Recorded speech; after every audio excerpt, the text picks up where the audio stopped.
Welcome, everyone. I see folks joining us here as we have hit the top of the hour. I'll give it just a couple of minutes for folks to come in. This is Rebecca Nadell. I'm the director of the Business Renewables Center. While we are waiting for folks who have joined, if you're willing to jump into the technology and use the chat box, if you'd like to tell us what your role is with renewable energy procurement, if you're directly involved, or what is driving your interest in joining today. We would love to hear a little bit about who is on the line so that we can craft our comments accordingly. So if you're involved in procurement, what is your role and what's driving your interest today? What do you want to make sure that we talk about in the session? If you guys want to put anything in the chat box, that would be great while we're waiting.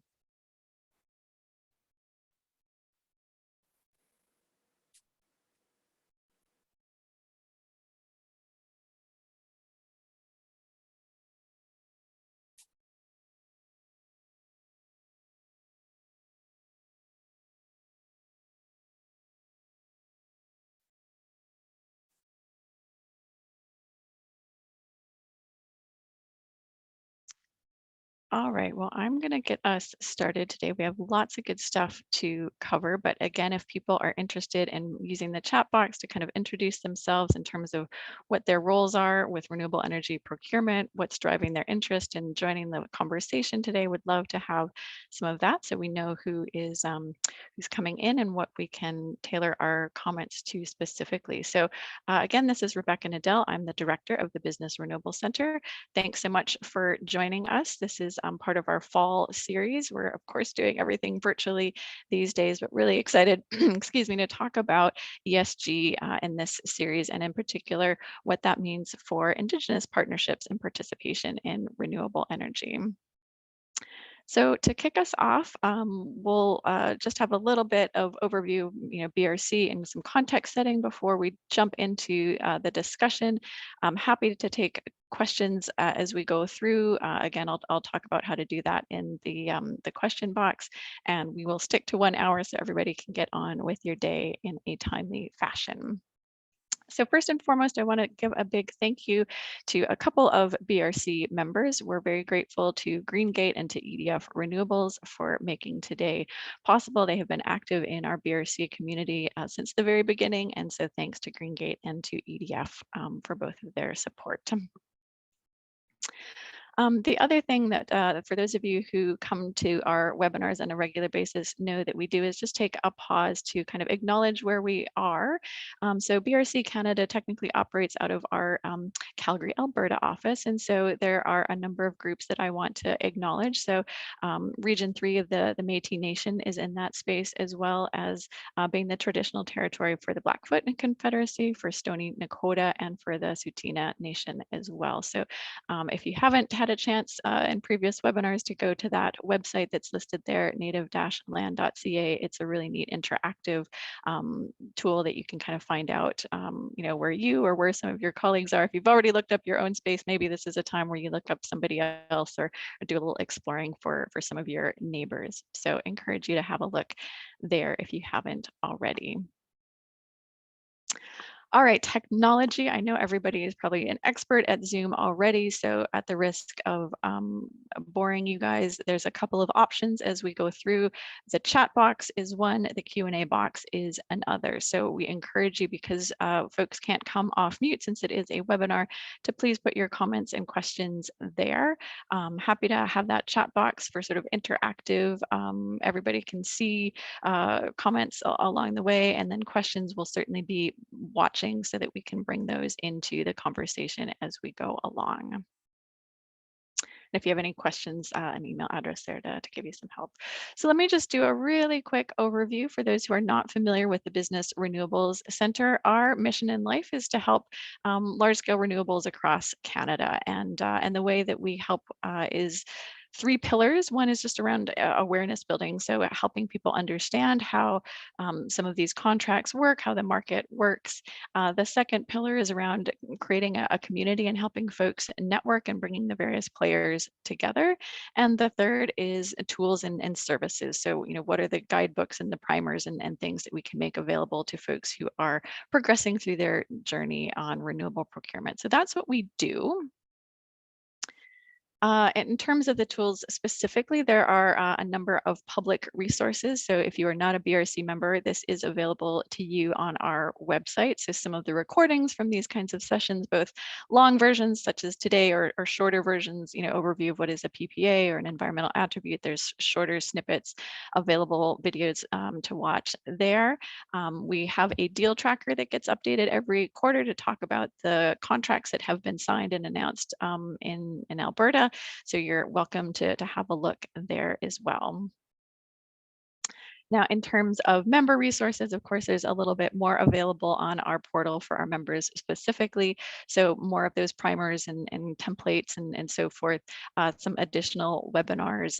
There's newsletters that are targeted to members as well. So if you're a member, you get access to a little bit more, an enhanced version of the deal tracker. So always happy to chat with folks about membership. And here's a smattering of the members that we have. So quite a variety of industries and some big names and some smaller players. We have members in essentially 3 categories, both buyers, developers, and intermediaries. So the companies that are buying renewable energy and environmental attributes, the developers that are building, say, solar farms or wind farms, and then also the advisors, the lawyers, the brokers who kind of help as intermediaries. Those are the types of folks that we have in our community. And if you are interested in membership, please give us a shout. Lots of ways to get in touch with us. Happy to send more information. And I think there is in the chat box, or it will pop up, a handout that gives you a little overview of BRC Canada. So you're welcome to download that as we go along, or again, to head to our website and we'll get you all the information that you need. So that was all the sort of intro stuff. I want to get to the fabulous people that we have joining us today. So Rob Macintosh is joining us from Greenplanet Energy Analytics. He is a senior partner there, and he has a long history in our Pembina space, having been at the forefront of creating the Pembina Institute back in the mid-'80s and played a leadership role there for quite a long time. Similarly, Alberta Eco Trust Foundation, the Provincial Clean Air Strategic Alliance, the Green Learning Canada Foundation, lots and lots of initiatives that he has been part of. So Rob, we are really happy to have you joining us today and look forward to your insight given your experience working in this space of renewables and with Indigenous partners. Well, thanks for having me here and look forward to the conversation. Super. Yulia Maria Becker is joining us from RBC, from the Royal Bank of Canada. She is the Manager of Sustainable Business and Operations there, so really focused on their climate blueprint, which I know she'll talk to us about as well. Yulia also has history in the Pembina world. She was, in fact, the director of the Business Renewables Center prior to my coming on seat, so we're really happy to have her back in this space and sharing her experience from RBC as a buyer of renewable energy and environmental attributes. So Yulia, thanks for joining us. And last but not least, an additional panelist. Want to introduce and send a very warm welcome to Calvin Waquan, who is the former president of Three Nations Energy. He's a counselor at the Mikisew Cree. So he is sort of a additional panelist that you may not have expected when you came today, but he is going to be part of our fall series, including next week's member session, which I will talk to you guys about later on today. But he has a great history with the Mikisew in terms of leading the Mikisew Housing organization, as well as being a director of the Mikisew group of companies. And I think today we'll have a chance to hear a little bit about his work as well with Rob and with 3NE. So Calvin, thanks so much for joining us. Happy to have you today and look forward to talking with you again next week as well in our subsequent session. Dante, Gakiao. Hello, everyone. Thank you. All right, so let's forge ahead into a quick poll.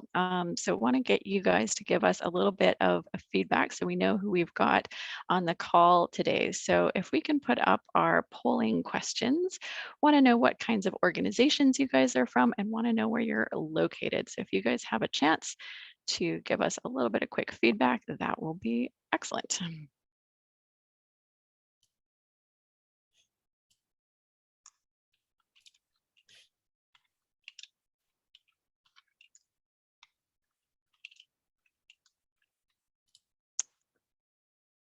All right, so we've got a lot of corporate folks, a little smattering from the NGO world, and nobody from government today, as well. A good mix, but mostly Canadian. So lots in Alberta, a few outside.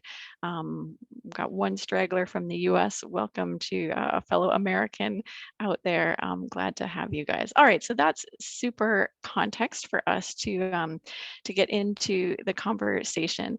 So I do want to just kind of acknowledge that this is the first foray that BRC is taking into this theme of Indigenous participation in renewables. So it's a space that we are working to learn more about, to educate ourselves and myself personally, the BRC team and the BRC community. And we do look forward to engaging Indigenous participants more directly. So we're really grateful that Calvin has joined us today, and next week we have other future events planned on this theme where we will bring in that Indigenous voice, but want to just be transparent that it is a learning journey for us and we are just at the start of that. So looking forward to developing our collective capacity in this space, but also want to acknowledge that we're not trying to tackle everything ourselves or all at once. So there's a lot of discussion in the public domain these days around truth and reconciliation. Our efforts are not going to be on the breadth of that concept. We are going to very much focus deliberately on Indigenous participation in clean energy, and that's a part of economic reconciliation. So I just want to put a little bit of context there in terms of the deliberate focus that we will have with these conversations. And so I also hope that all the participants will join us in this journey with a spirit of openness, a spirit of inquiry as we are all learning, and a spirit of support and encouragement as we go. So let's start with a few basics on ESG to kick us off. So what is ESG? Definitionally, of course, you can see the slide here, environmental, social, and governance. It's really a label for a variety of different things. And it's a concept that has come to the fore in the investment community recently. So there's a number of investors out there who want to see their money go to stocks or funds that are both profitable, but also reflective of their social values. And so ESG is sort of all of these practices that an investment might have that impact the performance of that company or that investment. And so the integration of these factors are being added into the traditional financial analyses that are out there. And they're being used to enhance sort of the technical valuations that people have historically been familiar with as just another lens to add to the conversation. So the next slide gives you a little bit of gory detail into what is in each of these categories of environmental, social, and governance, and what companies are doing about it. So as you've probably heard, there's a lot of regulation now around the globe. This is not something that's just limited to one country or one company. It's pretty pervasive these days, where folks are trying to understand the risks associated and the opportunities associated with better ESG management. And so you're seeing regulations come into effect that are requiring, say, more detailed corporate disclosures, and therefore companies are upgrading their own policies and their own approaches to risk management as a result of all of that. So it can be for how a company or an organization addresses ESG themselves. It can be how they manage it within their supply chains. It can be how they manage it within other business relationships. So it's a pretty broad space. Everybody has a little bit of their own definition. Of course, today we're going to be focusing primarily on the social, but within this broader context of environmental as well. And even that social bucket, as you can see here, can be extensive. So again, not going to focus on things like health and safety necessarily, but we are very much going to focus on Indigenous communities, underrepresented groups, so a slice of what's within that social space. And then just for completeness sake, there's some other terminology kind of gets used interchangeably within this industry. Wanted to just acknowledge those other terms that are out there: SRI, socially responsible investing, as well as impact investing. So those are a little bit different concepts. Sometimes, again, people sort of use them as broad brush strokes, but SRI is a bit more around specific ethical guidelines when it's coming to making investment decisions, if say you're in a mutual fund kind of thing. And impact investing is a bit more focused on a specific project or a program and how that can be developed, providing benefit to society. So put those out there as well for folks to consider. But we definitely have seen a real strengthening of this trend. It's really picking up not just in, say, the environmental community or the social justice community, but picking up on Wall Street and in the financial corners as well. So lots of CEOs from big companies, signing on to statements and commitments over the past couple of years. BlackRock is a big example that is often cited, where the CEO of BlackRock is really expecting companies to address ESG better, or they're not going to be part of BlackRock's investment portfolio going forward. So, wanting capitalism to serve customers in the environment as well. And so lots of assets, trillions of dollars worth of assets that are part of this space and really driving the conversation that we're going to have today. So what we want to do is, of course, learn from the good examples that are out there, help progress things where there might be some skepticism, or address any questions that people have about how to help their own organizations progress.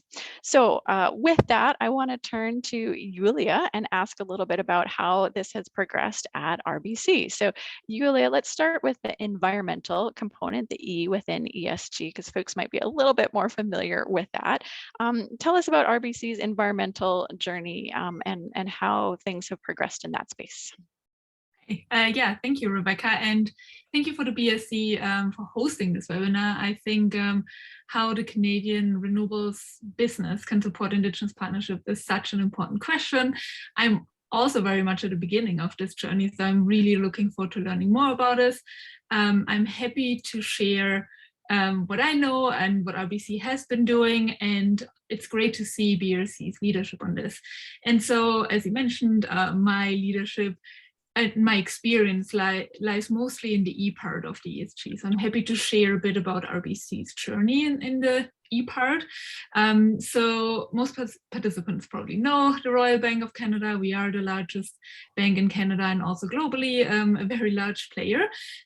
We have climate change has been an issue that RBC has focused on for many years now. So for example, we have been submitting our data with the Carbon Disclosure Project since 2003. So that's quite a while now, and because we believe in transparency and wanting to share information and think that helps. We have set and achieved targets that we've set in the past. We have over the last decade almost reduced our emissions by almost 50%, so we're pretty proud of that. And then in 2018, we have overhauled our climate strategy and set a more ambitious climate strategy that is, as you mentioned, Rebecca, called the RBC Climate Blueprint. And there we are trying to have more of a business focus away from an environmental strategy to ensure that we work on the most impactful things so our business can also enable a transition and help clients in the transition, but also think about our risks. And so within that, we still obviously think that walking the talk is super important. So we have set for ourselves, last year, we increased our ambitions on our operational emissions. And so within that, we have a target of reducing our operational emissions by 70% by 2025 with a 2018 baseline, but that's pretty ambitious. And also reaching 100% renewable and non-emitting electricity for our operations by 2025. And so I'm responsible for that. I'm responsible for RBC getting to the 100% renewables and non-emitting by 2025. So I have currently we are at 78% of renewables and non-emitting. And so I have 22% that is my target to get to.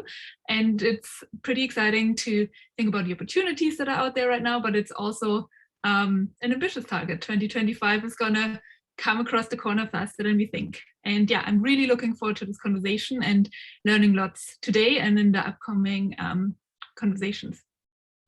So thanks for having me.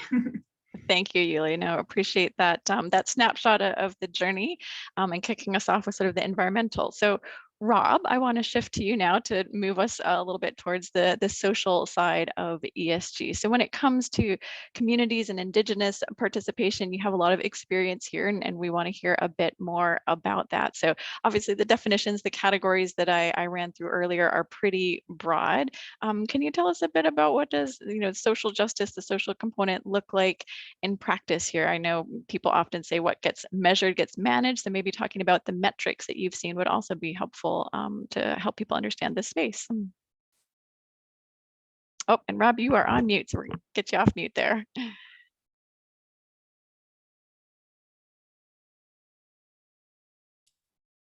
Sorry, I was fighting the host there. We were both trying to do it. Apologies. Yeah, so just by way of a little bit of context, my work with First Nations and then more broadly Indigenous communities really began in 1988, which was the year of the Toronto Atmospheric Conference, which is quite importantly coincidental because that was the launch of science bringing climate change to the world's attention at the same time as we were beginning our early work at the Pembina Institute to work with First Nations to help them regain control over their own energy needs and ensure more benefit from energy systems stayed within their own communities. And it migrated across work with First Nations in the Yukon and BC, where we spent quite a bit of time on that front. But most of it recently is really informed by our very young companies, very early stage in the journey of trying to figure out how to do this in a way that really brings true benefit to First Nations and to other Indigenous owners. So yeah, I just have to start by indicating, even though we've been at it for a long time, we're pretty junior and pretty early in our stage of figuring out how to do it. One of the reasons it's great having folks like Calvin join our team in many capacities is that we're kind of learning how to do this together. I'd also like to just stress the point that while you have, for convenience sake, dropped us into the social component of ESG, I have to stress that Indigenous participation, Indigenous engagement absolutely transcends the social. It is fundamentally hardwired into the economic and, quite frankly, into the environmental in perhaps an even stronger way than the traditional environmental organizations might see themselves. I mean, Calvin will talk more next week about the Mikisew Cree and the Athabasca Chipewyan and the Fort Chip Métis being in the Peace Athabasca Delta as the ultimate victim nations of climate change being imposed on them in a way that's having really substantial impacts, already having to deal with the destruction of the Delta from another energy project, the W.C. Bennett Dam, compounded by water withdrawal from the oil sands.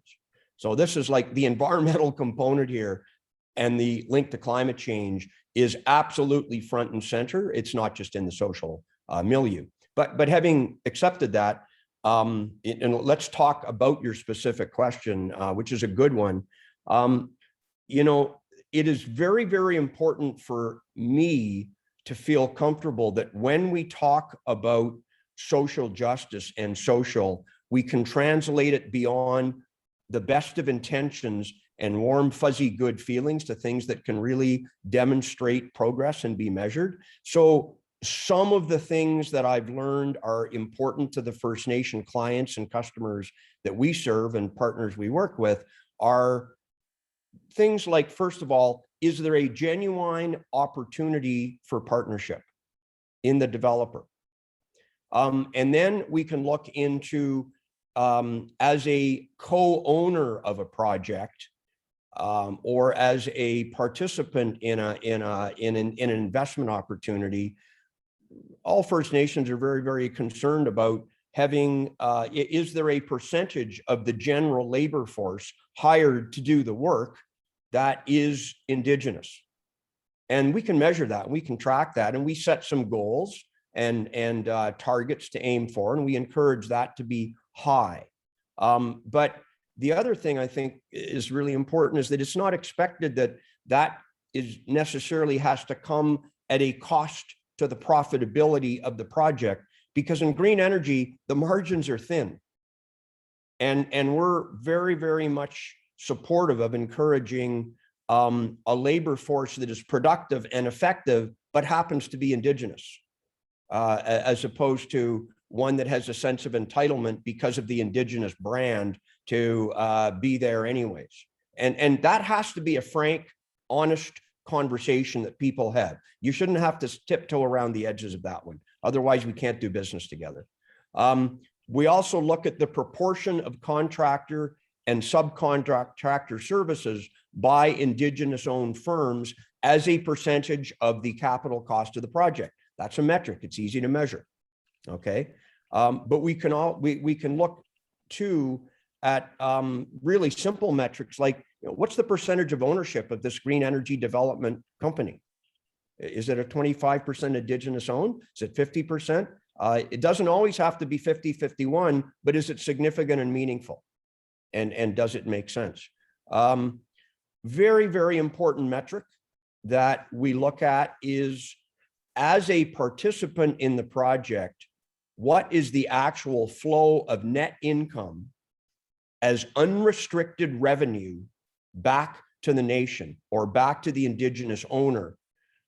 Because the importance of unrestricted revenue, where some other funder, some government program, some treaty flow of funds, some other source of revenue may be heavily tied to having to complete a particular outcome. It's extremely important for the First Nation that we have worked with to have unrestricted flow of revenue where they can choose the priority application of those revenues to their priorities on education, their priorities on housing, their priorities on reconciliation, their priorities on cultural celebration and restoration of traditional learnings, or whatever the priorities of that particular nation and leadership happen to be.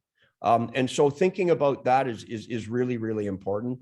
And then, you know, I think beyond that, we can talk later down in the discussion here about other key benefits and elements of value for a First Nations participant in the green energy equation that relate more to capacity building and indirect benefit to members to be able to acquire some of the green energy benefits that come from the industry we work in at smaller scale for their cabin, for their community building, for something else. So that's the sort of range in which we can start to measure value and benefit and meaningful participation in an Indigenous green energy project. Awesome. Thanks, Rob. So we've done a little bit of grounding. Now I want to bring up two more poll questions from the audience, again, to kind of inform our conversation going forward to see where folks are at. So wanted to understand from the company you're in and the organization that you're in, how does Indigenous participation rank as a topic or work stream? Is this a big priority for folks? Is it sort of a work in progress to be determined still, or gosh, no, haven't even started this journey? So wanting to understand where folks are at within their own organizations. And then also personally, the second question is, how much experience do you have in this space? Are you brand new? Have you been doing a little bit of it, a lot of it? Are you an expert? We'd love to know what the range of folks on the call is today. So we'll give it just another second or two for folks to reply, and then we can show you the results, but generally they are mixed. So in terms of question number one, We see it's a priority for a lot of folks, work in progress for some, although maybe just one or two who haven't really started the journey. And then in terms of personal experience, it is right across the map. You guys are almost split perfectly into those 4 buckets. So we've got quite a range of experience. So hopefully that will help all of us craft our comments in particular. And if anybody does want to chime in terms of their passion and their motivation, as Calvin has posed the question, please do reply back with any further thoughts as to why you're here and what's driving you. All right, so the next question I wanted us to get to is, what does this really look like? What does Indigenous participation, particularly in renewables, look like? So Yulia, coming back to you and your area of influence at RBC, what do you see as the opportunities for collaboration with Indigenous groups? Thank you, Rebecca. And I'm super excited to see that 4 people actually answered that they have experience in this. So also if you can contribute to the conversation, please do. Or if there's something that you would want to add, please share that with us, because we can all benefit so much from your experience. So from my stepping back as being a corporate buyer and thinking about where of my area of influence around our emissions footprint. So there are 3, in my opinion, 3 areas around renewable energy procurement where I have an area of influence. So number 1 is our power purchase agreements. You probably all know that not all, but I'm assuming this now. Many of you probably know that we already did a power purchase agreement last year. We do this because we think it's an impactful way to achieve our renewable energy target. We think it's important to do power purchase agreements, and we think we notice we will need more to get to our 100% renewable energy target. And then apart from that, we have an opportunity. So we have 3 tools. We have like power purchase agreements, then we have an increasing our on-site renewables. So that means building small-scale renewable projects on our branches, like buildings that we own, like branches, data centers, or parking lots. So there's an opportunity there for RBC to procure or receive renewable energy through these kind of projects. And then the last one is procuring renewable energy credits from existing projects. And this is something we've been doing over the last more than a decade with working with Bullfrog Power. So I think within all 3 of those areas, there are opportunities to increase increase working with Indigenous communities. And I'm happy to share a bit more of what we have been doing. But I think these are kind of the 3 tools that I see as a corporate buyer, where we can all be a bit more kind of thoughtful and thinking about where are these touch points and opportunities, as Rob was mentioning, where we can think through, is there an opportunity to be more, and I think in all 3 of them, there is an opportunity to work closer with Indigenous communities. And answering Calvin's questions, why I'm in this, for me, it's something I also really worry about future generations, but it's also, for me, I come from a development economics background. I've worked in Mexico for many years, and for me, addressing emissions where we are producing them to then hopefully reduce the impact of the most vulnerable countries that have to live with the impacts of it is something that drives my passion for reducing emissions. And yeah, I think that's what I wanted to say on that point. Thank you so much, Julia. Okay, so Rob, you started to talk a little bit earlier around some of the different models that are out there in terms of partnerships. So I want to make sure that we talk about that variety of models, maybe how it's evolved over time. What are some of the good examples that we've seen recently, or what has changed? And using some examples perhaps as a way to sort of make that more tangible to folks. So I know you and Calvin have been involved in a number of projects. What else can you tell us about the evolution of these models over time, and where you'd like to see us going in the future? What's your recommendation? Yeah, sure. Well, I mean, there's as many models as there are First Nations and Indigenous leaders. And within a single First Nation, different Indigenous leaders have different views of the appropriate way to strike a partnership or involvement, as Calvin can most happily attest to, and we'll probably talk a bit more about next week. But you know, the Three Nations energy example, was one where the Athabasca Chippewa First Nation, the Mikisew Cree First Nation, which at the time Calvin was a very active member of leadership and council for, and the Fort Chip Métis Association, Métis Local 125, came together in the community of Fort Chip and formed an Indigenous green energy company called Three Nations Energy, which is 100% Indigenous owned. And Calvin was a founding director there and very active.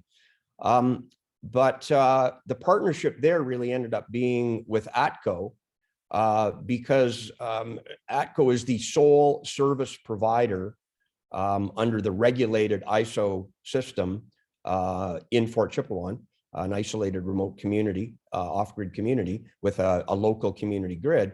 So in that case, the partnership was with somebody who owned the wires, owned the existing diesel generating plant, had a monopoly on the power system, and but had an interest in bringing green power and wasn't eligible for government grants because they're a private sector company making loads of money, making their own power. So the 3NE partnership was able to secure the support of the government of Canada and the support of Alberta, government of Alberta, to receive monies essentially flowed through from carbon levies or federal interest in supporting off diesel and convert that to ownership in 100% ownership of a 2.35 megawatt solar farm that is partnered with some additional capacity with ATCO and a battery energy storage system, a BESS. That was one interesting model. I work very closely and provide services to the Athabasca Chippewa First Nation who have a different model.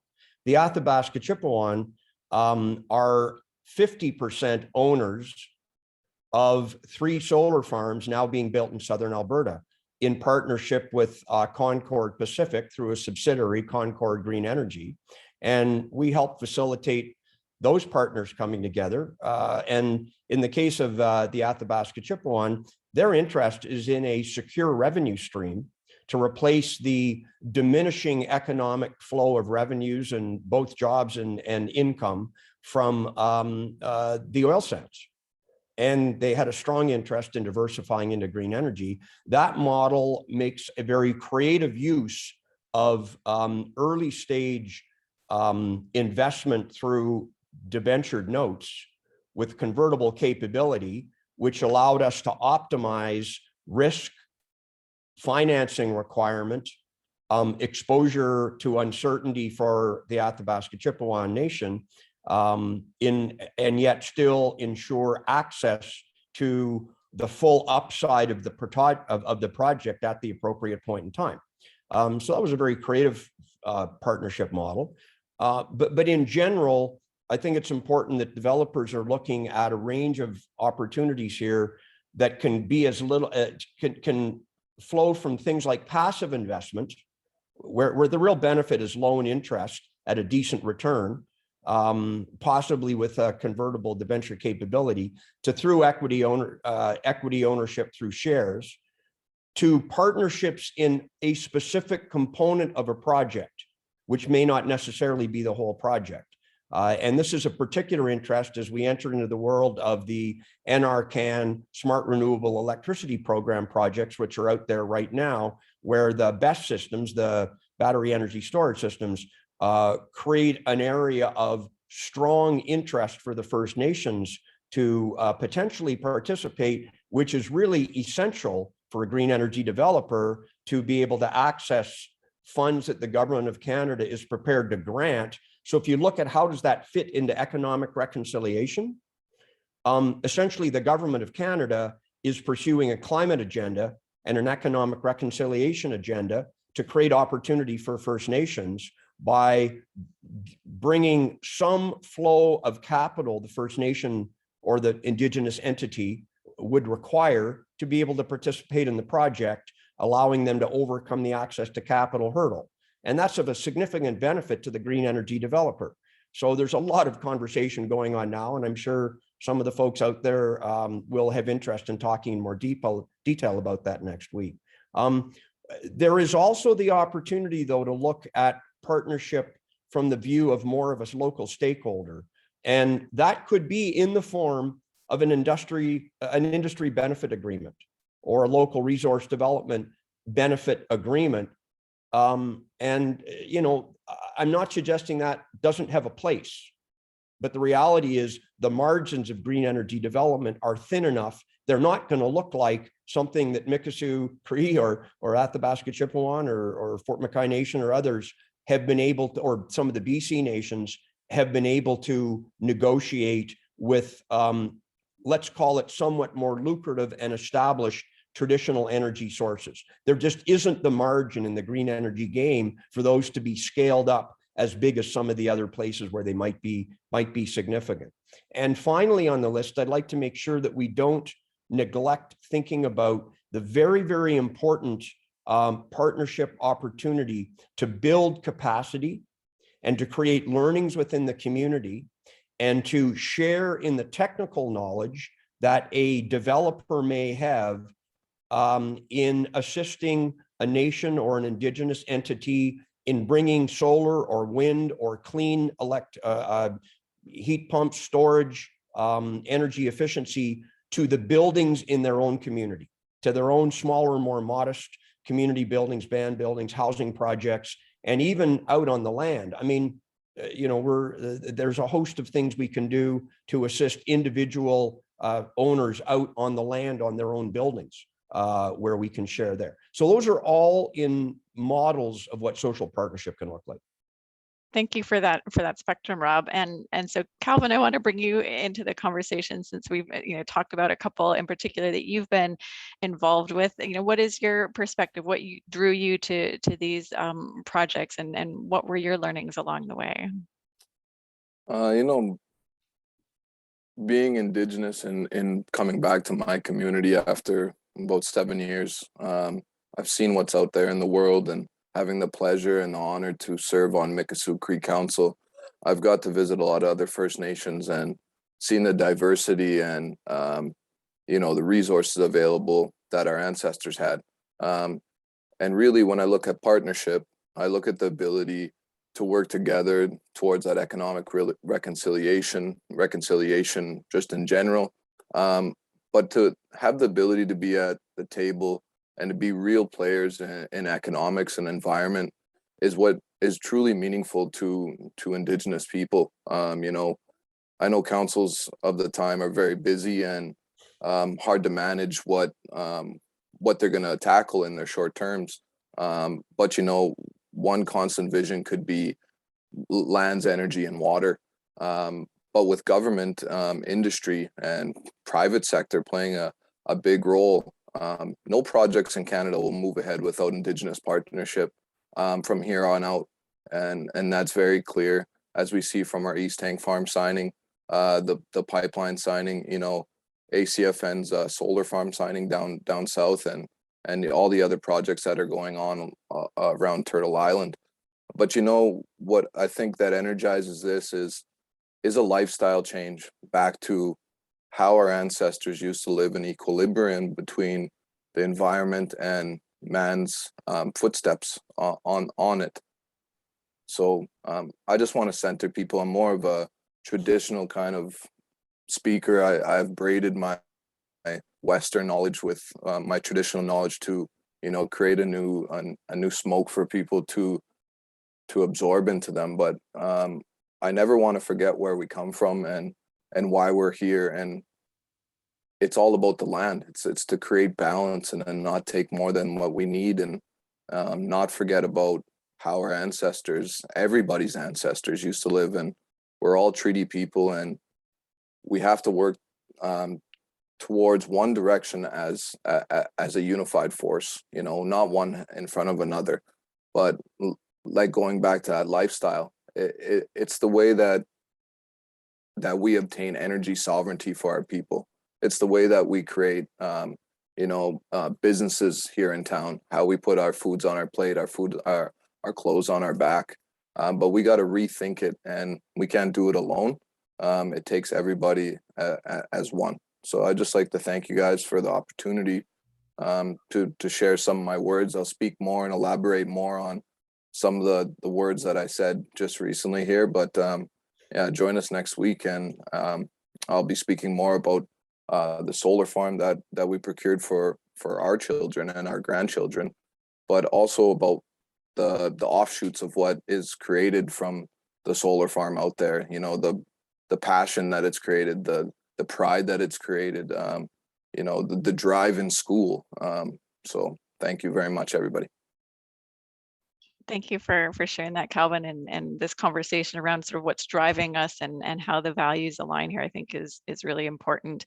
And I appreciate the specific examples that you guys are bringing to the table. And Yulia, I know you have some examples as well. So trying to help our audience understand, you know, what can projects look like and you know, what different options are out there. Can you tell us about some of the projects that RBC has been active with?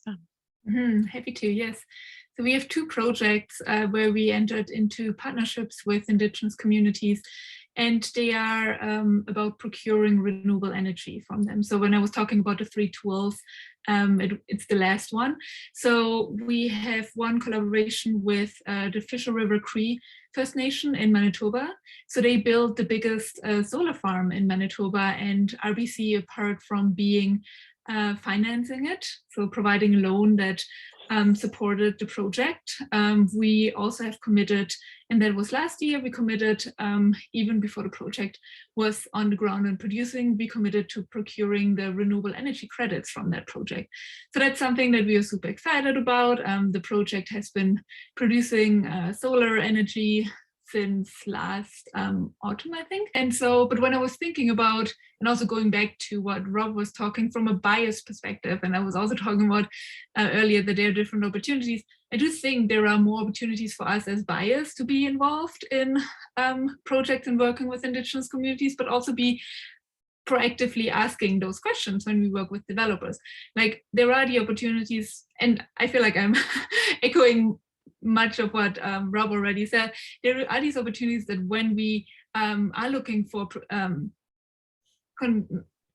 constructing or working on on-site solar panels, can we ask the developer we are working with, or larger scale projects, working with the developer and asking those questions right from the beginning. What is your plan on capacity building with Indigenous communities? What is your plan with a workforce commitment? Can you make a commitment? All these questions, having them in the back of your mind right when you start the conversation with the developer and thinking about that, I think is super important. So again, talking about what we can do as buyers in the market. And then the same with PPA. Is there, when you start thinking about your RFP, is there a way to include Indigenous participation? Can you like make sure that that's one of your criteria that you're looking for, that you're asking the developers you're working with, or you are asking them for RFPs? Is this something you can or should actually, if we can all like, I think there's probably something that we could, as corporate buyers, influence and make a good influence about including those into our considerations and yeah, working towards that.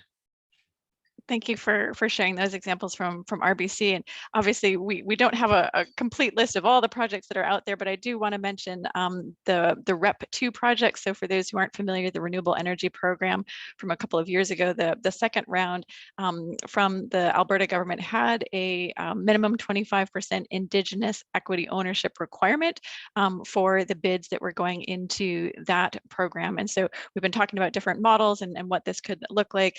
That was one of the earlier models that sort of spurred some of the activity. There were 5 wind projects that came out of that from 3 different developers who are partnering with a couple of different First Nations as part of that REP2 round. So lots of examples out there. As Rob said, you know, for each First Nation, there may be a different model. So in our last couple minutes, I want to move us to talking about what works and what doesn't work in this space, and what are some of the barriers perhaps that groups face in participating. Or on the flip side, what are the success factors that make these things work? So Rob, I'll turn back to you, and then Yulia, want to hear your perspective as well. But you know, given some of the examples that you have talked about, what are some of the challenges that came up, and how were those challenges addressed, or are some of them still outstanding? So Rob, can you tell us a little bit about the learnings that we can take away here? Sure. I mean, I think there are a couple of categories of fundamental challenges, and they're really real and they're really big. And the first one is the fact that, you know, Yulia represents a buyer and Calvin and I represent a seller, or an entity that wants to partner with other developers to be a seller. And Yulia wants the lowest price possible, as she should, to serve her shareholders. And we want the highest price possible to serve our investors and our owners. And we wouldn't even be in this conversation if we didn't need a PPA, because quite honestly, the return on our equity invested as a developer or a First Nations owner within a developer is typically, and it's increasingly going to be much, much higher if we can get a merchant price for our power, at least in Alberta, and capture the full benefit of all of the attributes and the long-term price rise in carbon intensity of selling our power merchant relative to the price we have to take and settle for if we're required to go to a long-term fixed price contract. And that long-term fixed price contract will be even lower if we are quote unquote ground through a competitive procurement process. And that's not to say that Yulia or RBC is a bad person. It's absolutely important and critical that they bring those to the table to bring a good economics into this equation, but it does create a market tension. And we need to understand and just realize that market tension is real and it's big, and it's in the backdrop of most of what we end up doing and how we look at these projects. So when we approach a buy-sell arrangement through a fixed price contract, and in particular, if we approach it through a competitive bidding process, where the bidding is going to look at a number of attributes, but one of them will be the price, and that's a significant one, then we do have to work through that in a way that we're able to see some uplift in the direction of the preferred pricing that we could most likely acquire, but with higher risk, were we to be working a deal either directly through a non-competitive process where a buyer can volunteer and offer some additional value on the table to the seller, or through a merchant plant process. So that's one of the big things. One of the other barriers I think that is really critical to honestly and directly table in this conversation is the problem of scale and the problem of administrative review advisory costs relative to the benefit. So if a project is going to yield a couple of $100,000 a year or $500,000 a year of interest income or dividend return, but it's going to chew up $500,000 a year with some upfront burden on top of that for lawyers, accountants, administrative time, the costs of the First Nations leadership to engage to make decisions, the costs of the senior staff or paid advisors who work for a nation or an Indigenous entity to process partnership arrangements and to do the due diligence to assess these things, then the Indigenous partner is lost before they get started. Or so we have to be sure we understand the really limiting factor of access to leadership time for decision making, which, as Calvin will attest to, is absolutely a huge barrier, and the cost of engaging and making use of appropriate technical advice when and where required to be able to play the game and participate on equal footing with very, very large sophisticated organizations who have armies of technical folks who do this stuff and get paid to do it. So the scale has to be appropriate for the amount of effort, and the amount of effort and administrative burden needs to be significantly reduced and managed within a framework that can be handled while still making sure both parties in the buy-sell arrangement are satisfied. That's a huge challenge. Now, there's lots of others, but in limited time, those are a couple I'd like to table because they're real and we really need to be working through them. Absolutely. And so Yulia, I know this question of price, versus social benefit is one that you guys have struggled with a lot at RBC. Can you comment on, when you think about those challenges or this price question in particular, how do you guys view the opportunity here? So to clarify, it's not something we have actively been working through in that perspective. I think we are, and from also my experience in the past with the BRC, I there is, like as Rob is mentioning, there is like a differential out there right now, but I do think that more and more buyers, from what I'm seeing, understanding, and hearing, are interested in being more open to including different criteria in their decision making. So different criteria fall that we have to consider, right? Like obviously price is one, but then the terms, the partners, like if we like the time frame of the project. And then I do think like the criteria is around Indigenous involvement, workforce, local trainings, all these kind of things are more and more present and on top of people's thinking. So just from my understanding of conversations with other buyers, this is something that I think a lot of people are working through it right now, what that means within our, how we want to take that into consideration. And then I think the other thing is also having a better understanding for us as buyers. And I think this is part of it, like what the barriers are, how we can contribute, and then reducing barriers and also understanding what is actually out there. I think like we don't know what we don't know, and understanding what projects are out there, finding a way that there is basically kind of a point person that we know we can go to and understand more on what projects are out there that we and how we could be involved and contribute.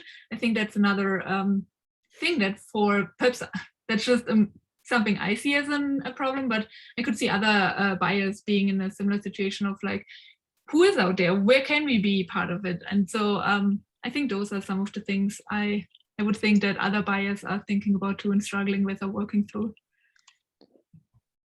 So we're coming up at the end of our hour, clearly a ton to unpack here. And as I said earlier, this is the beginning of many conversations that we hope to have. I want to turn to you guys for sort of one parting thought, takeaway. What would you like to leave the audience with? Rob, off to you first.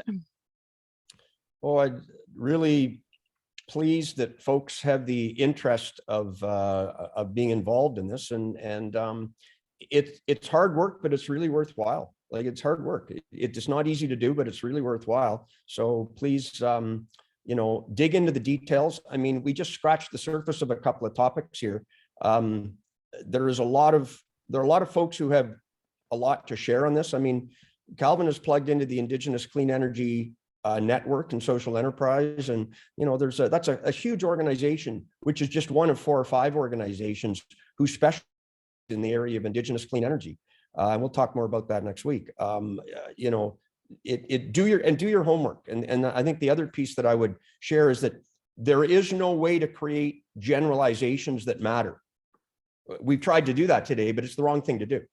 Generalizations aren't helpful. You need to do your homework to understand the important priorities for the actual First Nation or Indigenous entity that you're dealing with, and figure out which, really listen carefully and understand what they're looking for before you start down this enterprise. And at the same time, be creative about figuring out how to bring something to the table at your end if you're a buyer. If you're a developer, well, you'll be deep into these conversations already, and there's probably not much at the level of this we can say to help you, but at the details level, there's lots of interest in helping you to be successful. There's a lot of interest and a lot of motivation for us to help you in being very, very successful in your goals here. So, we're all up the sleeves, and yeah, let's get working on it. All right, Yuli, a final thought, and then we'll give it to Calvin to close us out. Thank you. I'm looking forward to learning more, and I hope that this is like a growing community where we can exchange experiences and lessons learned and just help each other in being more and better and more productive and helpful partners in working with Indigenous communities and working on the clean energy transition. And Calvin, takeaways. What do you want us to remember? Oh, and we've got you on mute there, so I want to make sure we capture your thoughts. There we go. Just like everybody to take away with them today is that wherever you're at in your energy journey, take time to ground yourself, center yourself, and you put your soul into everything that you do. You put your passion. So remember to take your soul back wherever you go visit, wherever you put your energy, and take the opportunity to understand where where you're at in this country, what lands you reside on. Maybe have some Indigenous awareness in your day, maybe half an hour of learning, and understand who are around you, what people you deal with, and what's their culture like. And thank you. Excellent. Thank you guys for all of those words of wisdom. Clearly, a big topic here. And we'll put up one quick slide that shows you some of the upcoming BRC events that will continue to talk about this as well as broader issues. So for our members next week, the session that we've mentioned, and for our buyers, we've got a couple of opportunities. There's a brochure in our chat box about the Buyers Bootcamp if people want a deep dive, if you're a buyer entity out there. So please join us in the future. We look forward to continuing this conversation. A huge thanks to our panelists today. And then finally, a big thanks to our sponsors. Again, really grateful for their enabling us to be here today, and that's GreenGate and EDF. They've been fantastic partners through the BRC journey over time, so want to give them a shout out. And if anybody has any questions about BRC, please do get in touch with us, and stay safe and take care all.